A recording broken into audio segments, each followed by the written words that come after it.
ඉතින් ඔයාලා හැමෝම පිළිගන්නවා ෆුඩ් බට්ටා YouTube channel එකට.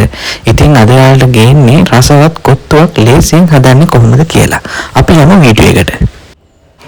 ඉතින් අපිට මේකට අවශ්‍ය වෙනවා කපාගත් පරාටා, බීලුණු ගෙඩියක් කපාගත්, සුදු ලුණු, කරපිංචා, අමු මිරිස් අවශ්‍ය වෙනවා. ඊට පස්සේ ලීස් අවශ්‍ය වෙනවා අපිට කපාගෙන, කැරට්, එක බිත්තරයක් අවශ්‍ය වෙනවා.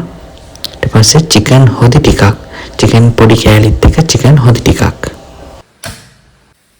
චාච්චිය රත් වෙන්න තියලා ඒකට පොල් තෙල් ටිකක් දාගන්නවා. එළවලු තෙල් ගන්නවා නම් ගොඩක් හොඳයි. තෙල් ටික රත් වීගෙන එනකොට ඒකට අපි කපාගත් කරපිංචා, සුදු ලුණු, බීලුණු, අමු මිරිස් ටික එක්කලා හොඳින් තෙම්පරාදු වෙන්න බැද ගන්නවා.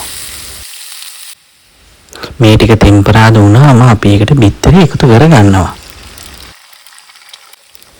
බිත්තරේ එකතු කරලා මේ වගේ හොඳින් කලවම් කරගන්න.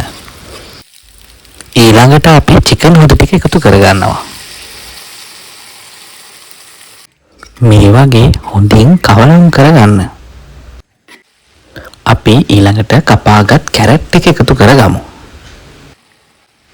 ලීක්ස් ටිකත් එකතු කරගමු. දැන් මේ ටික හොඳින් කවලම් කරගන්න.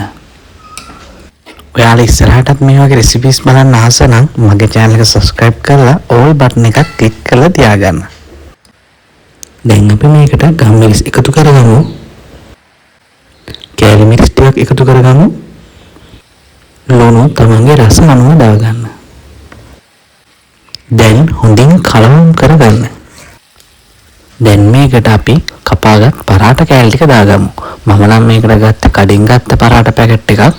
ඔයාලට පරාටා හදන රෙසිපි එකකුත් අවශ්‍ය නම් මට කමෙන්ට් එකක් දාන්න පරාටා කියලා. මම ඒකත් ඉස්සරහට අරන් එන්නම්. දැන් අපි හොඳින් කවලම් කරගමු.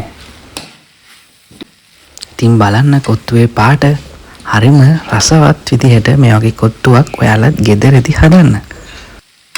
ඉතින් ඔයාලත් මේ වගේ දුම් දාන රසම රස කොත්තුවක් ගෙදරදී හදන්න. හදලා මටත් රස කියන්න. ඉතින් මගේ channel එක මේ වෙනකම් බලපු ඔයාලට බොහොම ස්තුතියි. ඉදිරියටත් මේ වගේ රසවත් රෙසිපි එකෙන් අපි හමු වෙමු. මාව subscribe කරලා තියාගන්න.